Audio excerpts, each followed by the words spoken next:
Sementara itu pandangan berbeda dari Center of Economics and Law Studies atau CELIOS yang melihat masih terjaganya pertumbuhan ekonomi sepanjang tahun 2022 tak lepas dari diuntungkannya Indonesia dalam perang Rusia-Ukraina yang membuat harga komoditas naik sekaligus meningkatnya harga ekspor.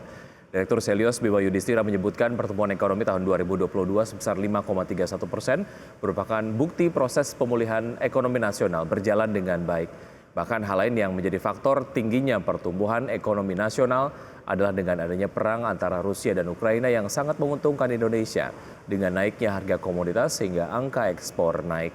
Untuk itu CELIOS meminta pemerintah fokus terhadap belanja pemerintah yang tahun 2022 belanja pemerintah mengalami penurunan yang cukup dalam. Stimulus bagi pelaku usaha UMKM hingga perlindungan sosial masih perlu dilakukan. Hal ini dipandang masih banyak masyarakat yang terdampak dengan tingginya inflasi dan kenaikan harga energi.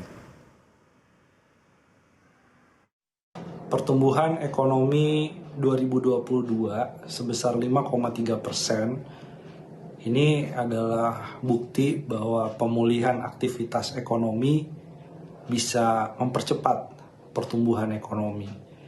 Karena kalau dilihat dari transportasi, hotel, restoran, ini pertumbuhannya relatif cukup tinggi dan salah satu yang paling cepat.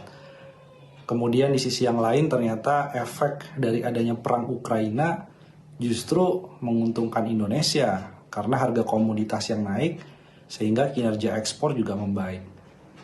Nah ini juga Oke, kita sangat mengapresiasi pertumbuhan ekonomi di sepanjang tahun 2022 mampu tumbuh lebih dari proyeksi yaitu 5,31%. Semoga kedepannya ini bisa menjadi acuan untuk pertumbuhan ekonomi 2023 ini lebih tinggi lagi. Betul sekali, optimisme bekal kemudian ke depan begini untuk pertumbuhan ekonomi tahun 2023 dan bersama kami akan segera kembali.